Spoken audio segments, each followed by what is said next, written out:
vas da gromoglasnim pljeskom pozdravimo sljedećeg govornika, generala Željka Sačića. Hvala, dragi prijatelji, hrvatski narode, građani. Nisam zaslužio, sve ćemo pozdraviti. Sve nas koji smo se okupili ovdje u Vijeću za Hrvatsku, ne u Europsku uniju, sve vas koji ste hrabri ljudi danas došli, jer mnogi su me zvali, rekli bi ja bi došao, znaš, moja čir je zaposlena, moj otac je, moj brat je. Vi ste hrabri, došli ste, zato vam čestitamo i nema nas 100-tinjak, 150 ko što mediji izvješćuju, ima nas nekoliko tisuća, ali ima nas 100.000 diljem Hrvatske, ima nas 1 milion diljem Hrvatske koji isto misli. Imamo ovdje predstavnike ribara, sindikata, evo gospodin Mario Iveković je tu, imamo naše branitelje, imamo hrvatski narod iza sebe, imamo iskrene domoljube koji nisu zaboravili žrtvu za domovinu Hrvatsku, koji nisu zaboravili 15.500 pobijenih, koji nisu zaboravili 143 masovne grobnice, koji nisu zaboravili silovane žene, koji nisu zaboravili našeg agresora, ali naše političke elite nazovi, udružene u Savezu za Europu, i HDZ, i SDP, i HNS, one su to izdale, one su pljunule našu svetinju. Sramotno, okrenuli su leđa našim svetinjama, našim generalima. Zašto? Zato jer su u pristupnom ugovoru Europskoj uniji pristali na formulaciju da je naš domovinski obrambeni rat, za koji je svaki Hrvat dao svoju žrtvu, da je to sukob 90-ih, da je to građanski rat, da smo podjednako krivi mi, kao žrtva agresije i velikosrpski agresor. To je izdaja koju ne smijete oprostiti našim vladajućim elitama.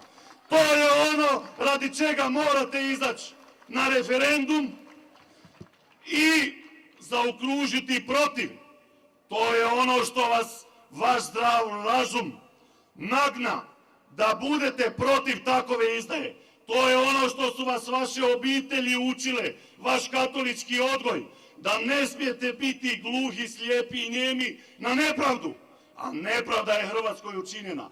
Učinili su ju zlotvori koji su protekli 20 godina vladali domovinom Hrvatskom. Oni su nas opljačkali, oni su nas obespravili, oni su hrvatskom čovjeku ugradili, pokušali ugraditi u svijest da hrvatski narod nema sposobne elite da vlada i služi hrvatskom narodu. Ne, mi ćemo reći to nije istina.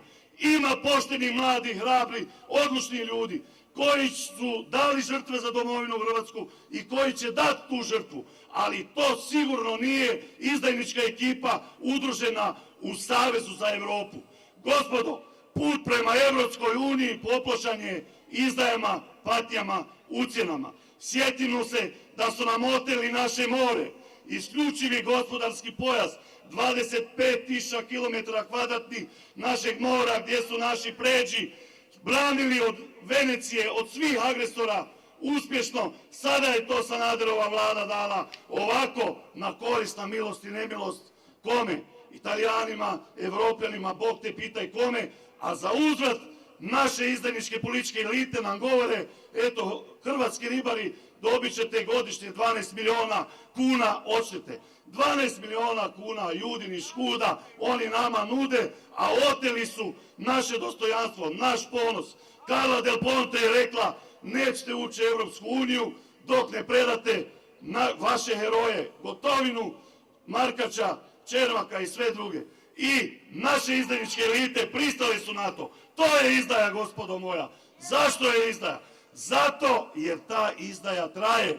I danas stižu optužnice za naše heroje Vukovara, za doktoricu Bosanac, 44 hrabrih hrvatskih anđela iz Vukovara i danas je na optužnici iz Srbije koja provodi veliku srpsku politiku. Naše elite bi se s njima mirile, povlačile tužbu za genocid, oprostile im što? Oprostile im ratnu štetu i na taj način zacementirale izdaju i agresiju koja se i danas vodi protiv Hrvata. Nećemo na to pristati, dragi moji. Mi smo se okupili zato da kažemo, da dugo pamtimo, da znamo i da cijenimo naše žrtve, i da su te žrtve nama svetinja. Samo izdajnici, duboko neinformirani, samo neprijatelji Hrvatske zaokružit će za Hrvatsku u Europskoj uniji. To su oni koji ne mogu nikakvu Hrvatsku ni slovo H pretrpiti, pa im je nebitno da li će živjeti u Jugoslaviji, da li će živjeti u Euroslaviji ili Europskoj uniji. Međutim, mi, nacionalno svjesni, odgovorni, hrabri ljudi, kakvi smo bili 90-ih i danas osjećamo da je hrvatski nacionalni interes ostati samostalna, suverena, neovisna domovina u kojoj će naša mladost imati perspektive, u kojoj bogatiji neće biti još bogatiji, a siromašni još siromašniji. Mi smo ti koji se možemo smatrati čuvarima ove domovine, slobode hrvatskog naroda. I zato, dragi prijatelji, izađite na taj referendum, glasajte protiv, slušajte glas vaše savjesti, slušajte glas vaših pređa koji su 1000 godina ovdje prolijevali krv za slobodu domovine, za našu državu. Nemojte pljuniti na njihovu žrtvu. Budite odgovorni, okrenite se budućnosti, tražimo ljude koji će samostalno, hrabro i na korist hrvatskog naroda voditi domovinu. I na kraju citirat ću opet Branka Ćopića: samo huje nosi i vrat, za jedan ručak dali bi rodni prak. Bog vas blagoslovio.